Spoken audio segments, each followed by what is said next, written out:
हेमंत ऋतु में गोपियां जो ब्रज की हैं वो गंगा यमुना स्नान करती हैं और कात्यायनी का अर्चन करती हैं और पति रूप में कृष्ण को मांगती हैं।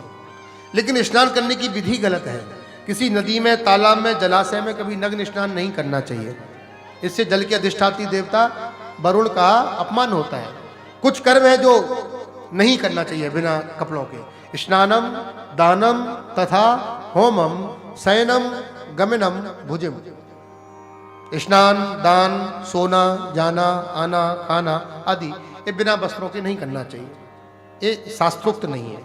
भगवान ने समझाया देवी गलत तरीका है, ऐसे मत नहाया करो, अधिष्ठात्री वरुण का अपमान होता है। गोपी बोली बहुत आदे तुम जैसे पंडित, हम तो ऐसे ही करेंगे।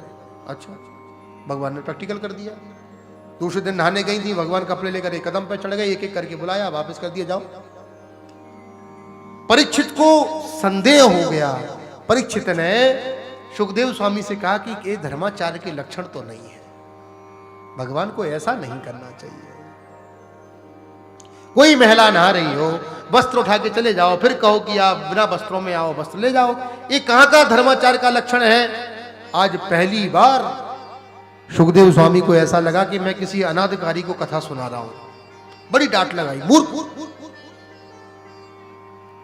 ये किसी साधारण व्यक्ति की कथा है क्या।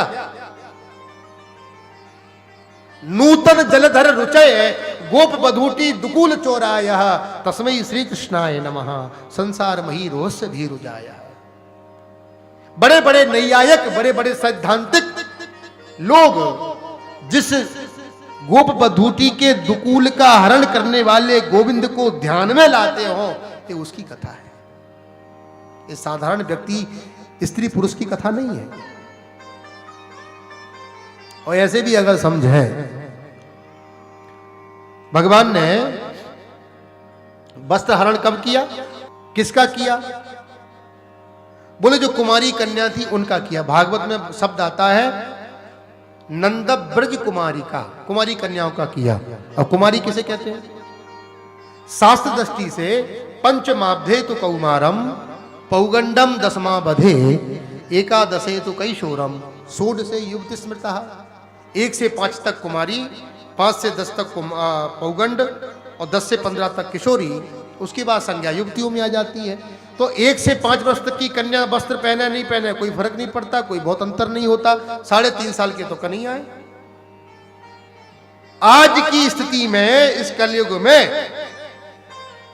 आज जब सैटेलाइट के माध्यम से पाश्चात्य राष्ट्र की गंदगी खूब इस राष्ट्र में परोसी जा रही है, ऐसे विषैले वातावरण में भी दावे से कह सकता हूं कि 3.5 वर्ष का बालक स्त्री पुरुष के भेद को नहीं जानता।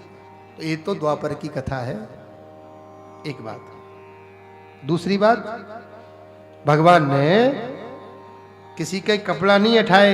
स्वामी कृपात्री जी कहते हैं गोपाहा जीवाहा बधुट तेसाम बधुट्टया तासाम आवरणानी अज्ञानानी। गोपियों, जीवात्मा और परमात्मा के रूप में जो आवरण है माया का, भगवान ने वस्त्रों के रूप में उसे हटाया। मैं और आप बैठे हैं यहाँ पे, आपके दर्शन मैं कर रहा हूं, संभवतः आप भी देख पा रहे होंगे। अब बीच में कोई काली पर्दा आ जाए तो कैसे संभव है दर्शन। तब कोई सदगुरु कृपा करके आए और उस माया के आवरण को हटाए, तभी तो दर्शन होंगे। तो भगवान ने उस आवरण को हटाया। अथवा भगवान ने किसका हरण किया था। भागवत में शब्द आता है तासाम वासां सुपादाय। यहां पर संस्कृत अगर व्याकरण समास किया जाए तो तासाम उपवासां सुपादाय। भगवान ने लहंगा महंगा नहीं चुराया। हमारे ब्रजमंडल में गोपियां संपूर्ण वस्त्रों को पहनने के बाद में माताएं एक चुनरिया ओढ़ती हैं जिसको कहते हैं दुकूल। आज भी आप जाते हैं, गोस्वामी परिवार की माताएं ओढ़ती हैं। भगवान ने उस दुकूल को चुराया था, दुकूल का हरण किया था। अथवा आध्यात्मिक अर्थ यदि अर्थ समझा जाए तो भगवान ने दुकूल के रूप में उनका पांच भौतिक शरीर ले लिया और दुकूल वापस किया तो उनको दिव्य शरीर प्रदान किया। क्यों? क्योंकि आगे जाके इन्हीं गोपांगनाओं के साथ में महाराज होना है। और महाराज तो चिन्मय लीला है, वो साधारण शरीर से नहीं हो सकती। अथवा ये प्रसंग भागवत के 10वें स्कंद के 22वें अध्याय का प्रसंग है और इसका उत्तर भागवत गीता के दूसरे अध्याय के 22वें श्लोक में मिलता है। तास बास्ता बासांस जीर्णानि यथा विहाय नवानि गृहणानि नरोपराणि तथा शरीराणि विहाय जीर्णा नन्यान संयात नवान देही। अथवा दिव्य शरीर के दिव्य वस्तु के दर्शन के लिए दिव्य शरीर होना आवश्यक है। और श्रीमद् भागवत के 10वें स्कंद के 22वें अध्याय के 26वें श्लोक में इतना सुंदर उत्तर दिया है। स्वामी श्री शुक कहते हैं, परीक्षित सुनो, न मैया बेसित दियाम कामः कामाय कल्पते भर्जिता क्वथिता धाना अप्रायो बीजाय नेष्यते। धान होती है धान, धान का छिलका एक बार यदि उतर जाता है तो आप उसको कितना भी कृत्रिम जोड़ने का प्रयास करो, चिपकाओ, फेविकोल भरो, फेविक्विक भरो, धागे लगाओ, कुछ भी करो,